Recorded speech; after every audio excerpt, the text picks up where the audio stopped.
I've never taken 50 Cent seriously. We've never even been in the same league. The fact that he got Diddy's documentary, The Reckoning, out there for the public, letting people see Diddy for who he really is, I'll admit that's a good deed. At least it clears some of the murkiness from the entertainment world. I'll give him that. But that doesn't give him the right to point fingers at me. Now he's getting cocky, posting a portrait of me on social media, and it's ugly as hell on top of creating an AI arrest video of me. I normally wouldn't bother arguing with him. You didn't see. It was like this, like.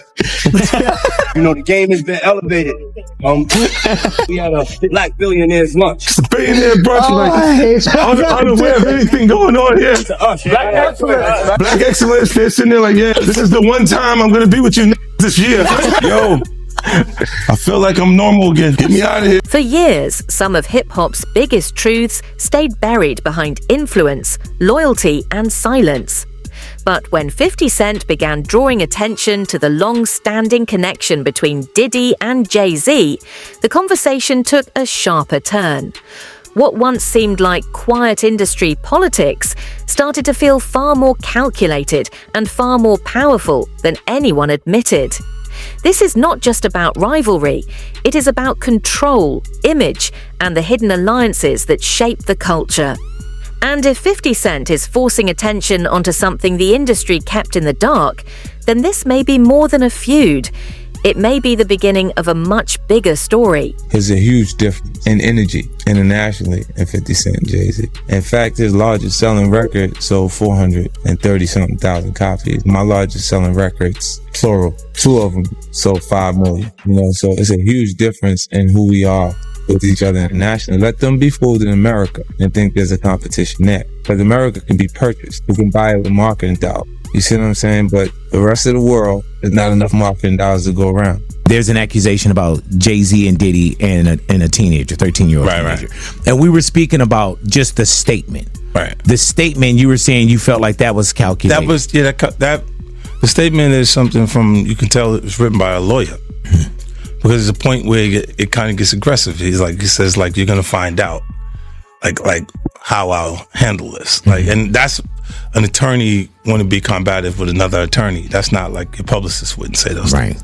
This is on your put that out. Yeah, this is on 50? Yeah, it says I don't know what's going on, but are we still going to have the Super Bowl? I'm just asking for a friend. Yeah, I'm asking for Kendrick. You know, I'm just trying to figure out if we're still doing everything the way. Because look, they will fall back, but they like the NFL, they won't necessarily be associated to that. Right. Jay and Puffy is close, even though Jay lawyer came out and said they're not. Because Jay-Z and Puff was given an assignment, and that was to destroy East Coast rap. And what I mean by that, and I know people gonna be like, yo, Gene is out of his mind and everything like that. Check this out, brother. Is that New York rappers was getting 800 to 1.2 million, or some larger than that, and sign with labels back then. And they was getting a lot of money to make albums and records. When they had guys down south that these labels was paying $250,000, $300,000 on record deals, and these guys was bringing back platinum albums and everything like that. So what they had to do was they had to keep New York rappers down. That's one reason, other than the Irv Gotti shit that 50 was going through and the poison they was putting in about 50, he had to go elsewhere to California or with Jay and not with Dre and Eminem to get a deal. They did not want East Coast rappers to get big. They were suppressing all new artists that was coming out of New York. Jay and Diddy was doing that. That's why when I heard your story, because I knew this for a long time, But when I heard Dame Dash that Jay wouldn't sign off on nothing, Jay wouldn't do this and Jay with that, because he couldn't let a Cameron blow up. He couldn't let an East Coast rapper like Beanie Siegel blow up. Cause him and Diddy was giving that deal, we gotta keep these East Coast rappers down. Cause down south rappers, Cash Money, No Limit, Ludacris and them, they was taking little money and bringing back more money and making more money for them. So the record labels, I wouldn't say they was gonna lose off the East. At the height of album sales, timing was a weapon, and release clashes rarely felt accidental. 50 Cent frames it as pressure, not competition, exposing a system that shields those already in power. When influence matters more than talent, the industry stops looking fair and starts looking controlled. And that raises one final question. Where does rivalry end and obstruction begin? Look, when Jay signed his contract, the big one was with Beyonce. When he signed that contract, the marriage contract, he got trophies. Now those fucking trophies, trophies came rolling in, buddy. He started getting Grammys left and right, man. I mean, look, if you look at his career, You're gonna let him say that? Jay was getting Grammys. He had one. Exactly. He had one. And he ain't show up. He had like 20 now. Oh Lord. He had like 18 since he been down. Look, he had one, bro. Hard Knock Life. You're not wrong. He was one. At the same time, he got them shits. He's like drinking his pictures with him like fucking things to cup. Wait a minute. So you're saying the success is derived from the marriage? I've absolutely been treated differently. The accolades. Because he's no longer viewed as what, like a street or gangster rapper. Now he's viewed as a businessman, entrepreneur, family man. And the biggest ones because of the position Beyonce's. Oh wow. Right? You were connected to the biggest. Jay got it for the music. Jay got it for the music. You didn't see. He deserved those. I'm sitting there, it's like this, like Black excellence. They're sitting there like, yeah. It's a billionaire brunch. You're like, I hate you, man. Unaware of anything going on here. This is the one time I'm gonna be with you niggas this year. Yeah. Come on, bro. I mean, that's crazy. That's crazy. He just looking at his watch during the whole Rock Nation break. Like, is it 3:30? Yeah, it's almost time to get out. What the fuck is that? Yo, I feel like I'm normal again. Get me out of here. Oh wow! So that's the deal he signed, huh? Yeah, that's the deal. Like the other ones didn't count as much as that one did. While domestic charts pushed one narrative, global success told a different story. From 50 Cent's perspective, real success goes far beyond local optics, revealing how heavy promotion can shape public perception. The deeper concern is clear. Dominance is often built as strategically as it is earned, and if visibility can be bought, then the true meaning of winning deserves a second look. I advise Beyonce to divorce Jay-Z as soon as possible because I'm ready to shoot a documentary about Jay-Z, and I guarantee it will outgross Diddy's documentary. If Beyonce sends me a legal letter on behalf of Jay-Z, I remind her to stay quiet. This is a dispute between men, and she has no right to interfere. I have to let everyone see the true face of Jay-Z. Jay-Z and Diddy have been longtime friends, and their business dealings never stopped. He frequently attends Diddy's parties, so why do people think he's innocent? Jay-Z and Diddy got involved in the same case in 2024, where a victim claimed she was assaulted by both Jay-Z and Diddy. I remember Jay-Z saying these were all rumors and that he was defending Diddy. But ironically, Diddy got arrested in 2025, and there's enough evidence to count his crimes on one hand. I've known them for 20 years, and I know how many bad things they've done behind the scenes. After Jay-Z founded his company, he repeatedly got into copyright disputes. In 1999, he was convicted of third-degree assault and served time in prison. He was unfaithful to Beyonce, and he was caught by Beyonce's sister. I think everyone has seen the footage of him getting beaten up in the elevator. I've already gathered the evidence, and I'm going to give Jay-Z a surprise. Oh, yeah, before I forget this, we talked about Jay. Proximity to Diddy. You don't think he knew anything? He's seemingly around Diddy. I don't know. That was a real suburb question. I know, right? Proximity. That's the SAT hit parade word. I learned that. Do you think he fucking knew all of the shit that was going on? Then I was like I don't want to incriminate myself. I know, but the way he said it, like I said, no matter how you answer that shit, you snitching. Yeah, exactly. That was a nice kind of question. Yeah. You asked the question like a fan. Hey, I grew up with white people, but one thing I know is how to get a black guy in trouble. But it's a great question. Yo, just give him the Happy Meal before you ask him to snitch, bro. He said, damn, they wasn't even drinking. Speaking of, how the hell you pronounce Le Chemin de Roi. Okay. It's the King's Path. King's Path.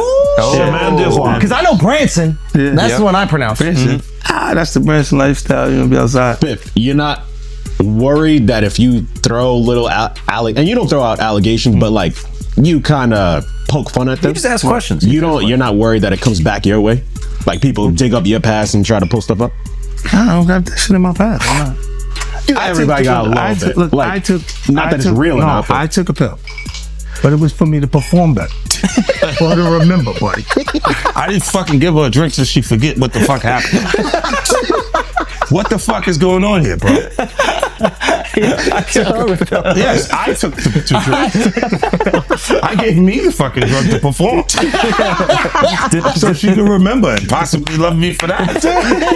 Did it work? What the fuck? Yo, bro, look, I'm doing pretty good. You know what I mean? Like, but I'm just saying, this is the opposite of normal shit that we're talking about, bro. That is why. I don't know why it's so hard for people so just for to people to feel like you would have something. The Super Bowl controversy revealed how power works when attention is at its highest. Eminem's push for inclusion stood against the quiet resistance unfolding behind the scenes, raising fresh questions about who truly decides legitimacy at the top. In that space, authority is shaped less by talent and more by approval. And when one artist's presence depends on another's acceptance, it becomes clear that the real power belongs to whoever controls the gate. Dame, are you all right? Do you need anything? None of the people that have vocalized that another man, and to me, again, that whole conversation has been feminine. But if you're gonna say some like that, you should have actually done something to help the problem. But I never got the call from Ray saying, do you need anything? And anyone else that I've ever given, paid a bill, paid their rent, paid their college, any dollar, not one person, and I don't want them to, because they know I'm all right. But not one person has called and said, yo, could I send you something to help? But I don't need the help. But if you're gonna talk about it, be about it. But to me, that's just a jab when you tell and promote a false narrative and say that I'm in such a bad place that another dude should help me, and that my tail's in between my legs, to the extent because of a lawsuit that I would actually take that money. I'm a man. I don't want nobody to give me nothing but the opportunity to do what I gotta do, and I don't see no opportunity. I don't want to perform for the Super Bowl. I'm not all right with the NFL. I'm still mad it ain't no black owners. We went from kneeling to being happy when we could perform for them. That wasn't what I was about. I was about ownership of our own league and taking pride in that. I'm not a court jester for everybody else to get good ratings. I know what we're being used for, and I'm not cool with that. So it's a big deal is to jump on a stage for a bunch of white owners? No, that's embarrassing to me. It's a spectacle. They're laughing at us.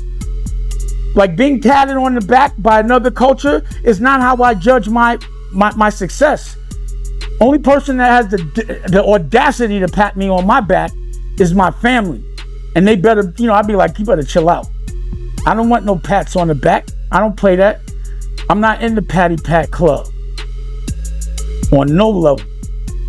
I feel you. But speaking of the NFL, I know right now Nicki Minaj, she calling out Jay. And I know Colin Kaepernick's wife, she called out Jay saying that, Jay did her husband wrong.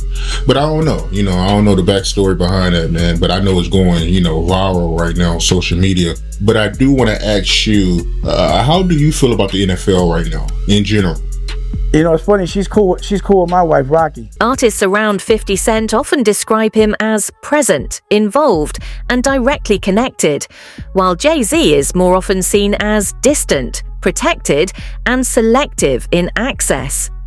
That contrast reflects two very different forms of power, one built through visibility, the other through exclusivity.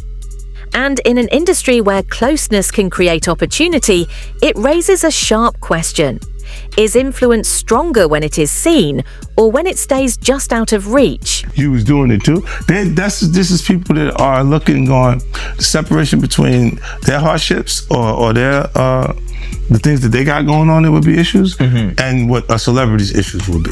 Wait, what is that? They think all celebrities are doing the same thing. Yeah. Right, and when you see, if I wasn't saying anything, guess what?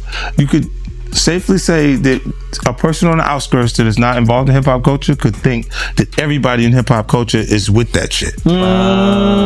So by you, you're good, bro. You're fucking good. Yeah, He's protecting hip-hop. Yeah. If you don't speak out and make them the weirdos, then they're gonna think everybody's Every like single that. person is like that involved in hip-hop culture. Makes you think, did Jay do it?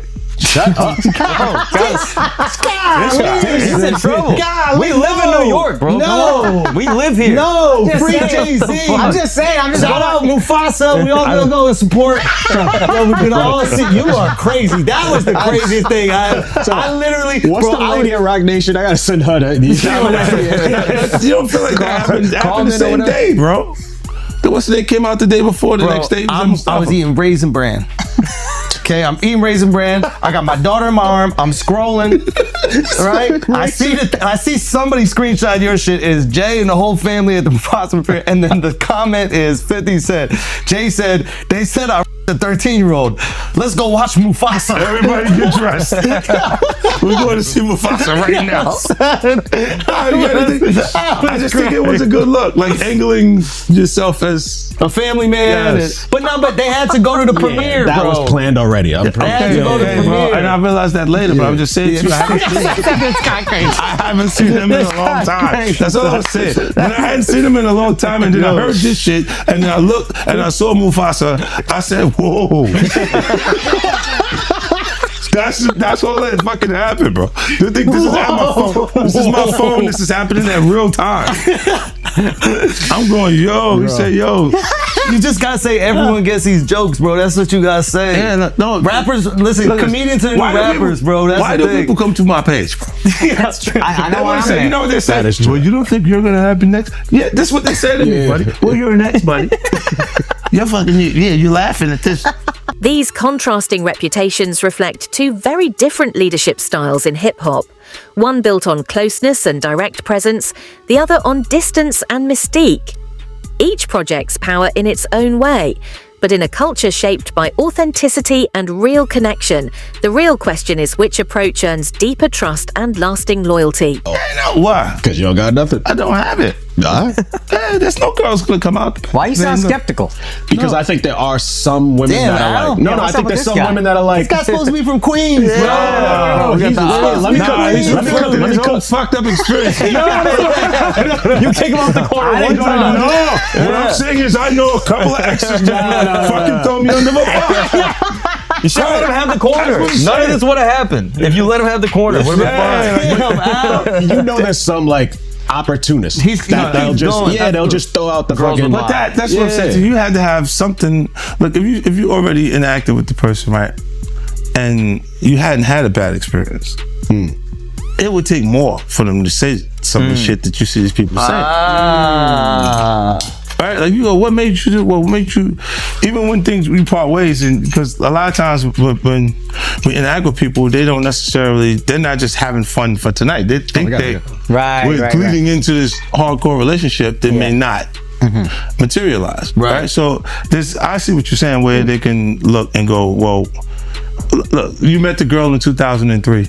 You hung out with her. You had a good time after the show with 30 girls there. You just went and y'all hung out, right? And y'all just part ways. Right? So there's no negative things between it. But she can look up at the TV now, and you've been a success since then. Feel like that's my life. I was supposed to be there, and be upset with you and say something. But there's will have any merit to it. So if I gotta keep that it real, woman hasn't been in you ain't always have the most amicable breakups. Do you remember where I think it's your baby moms, where it's like she was kind of speaking out, and then all of a sudden the house just got burnt down.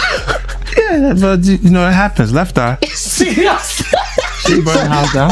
This nigga is crazy. That's what I was saying. No, my God, he goes, wow. So I know how you feel about me now. No. He's going. He's great. So Who's the fan? He's right the match. I want my block back.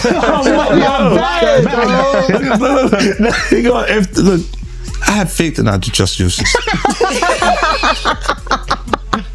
I'm a civilian I believe now. there will be consequences connected to those behaviors and actions that this brother is talking about. Oh my goodness, man. Why is that a part of his thought process today while we're here having a good time? That's a good point. Look, you do have people that really, look, when you break up with them, they don't care about you anymore. Yeah. So they'll say things and you go, yeah, but it doesn't hold merit. It doesn't have any no real. Yeah, of course. After all these years and you don't see nothing. Yeah, like the girl that's just upset with you. She's just angry with you. She got you. And you go. Jay-Z's partnership with Beyonce blended personal image with strategic growth, turning their relationship into a powerful extension of influence. Critics argue that the alliance strengthened his cultural position and reshaped public perception, building legitimacy not only through his own success, but also through the power of association. I thought the smartest thing Jay said in the statement was, if you really believe this happened, then press criminal charges. He said, pull up. But I don't think that was. Tell me. Okay, look. Because of the statute of limitation, there is there is no criminal. So it's a so making a statement is to make people feel like. But apparently, if she's under 18, didn't you say it still could be criminal? Yeah. He knows he's fed. He used to be a cop. So you turned him into a cop. He used to sell drugs and then he became a police officer. Did you know that? How to rob. Glorified security. But you know what he would do? When they would arrest G-Unit guys, he would be like, yes. And he was in the court. Every time. I was actually the cool one. I'll give you the extra fucking cheese sandwiches and shit like that. I'll be looking out. Take care of the family. Hey, you know, I don't know, man. I think what's the name? I get confused too. When you look at this shit, it's a lot of confusing information, right? But I think when you do point out that why didn't you file criminal cases? Because you can't. It's over 20 years old. This was 2000, bro. No, but I think if it's a minor, when they're saying this is happening, I'm not even 50 Cent yet. Yeah. Oh wow. You see what I'm saying? Like this is that far back. Yeah. So it's like it didn't even take place at that point. So I'm like... Supporters may see it as a natural evolution, but it also shows how carefully legacy can be shaped. When personal relationships and brand strategy align this seamlessly, the line between genuine connection and calculated image becomes increasingly hard to define. I'm saying, Sean Carter, you're a piece of shit. Taking Pimp C wasn't bad enough.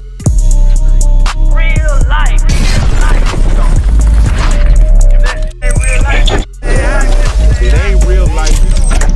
Just a real thing. Real life street stars. Know what time it is. So why does it all come to a head now? Why now? Why? Because he's the acceptable monster at this time. Like R. Kelly was the last time I sat on this couch. So who's next? Y'all don't see the lineup? Yeah, we see the lineup. I'm just waiting to see who's next. Jay-Z is setting Diddy up. Why is everyone having such a hard time? He ain't doing shit different. He lined up D. Haven, stole his life and identity. He lined up Big L, stole his life and identity. He lined up Dame Dash, stole his life, identity, and took his love.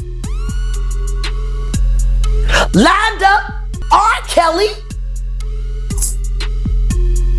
He wants to be the one. Yeah, shout out D. Haven. He actually hit us up wanted to tell this story. You need to talk to D. Haven. We need to talk to him. I told you that last year when I put you on the phone with him. You did. I want you to think about this. Allegedly, Sean Carter is responsible for enacting Hype Williams to put Aaliyah on a faulty plane to move her out the way as punishment for rejecting him, and so he could level up Beyonce, who was struggling. Let's just say allegedly that happened. Now I want you to think about 106th and Park with Mary J. Blige. Free, who is a victim of Sean Carter. Yeah. Mary J. Blige, who is a victim of Sean Combs, are sitting there talking about the death of Aaliyah amongst each other. As old conflicts collide with growing legal pressure, the story shifts from power to accountability. Rather than offering easy conclusions, it exposes the systems that protect authority and sustain silence. In this world, fame magnifies both success and scrutiny, and when long-buried questions begin to resurface, the real test is whether the industry is finally prepared to confront them with clarity, integrity, and honesty.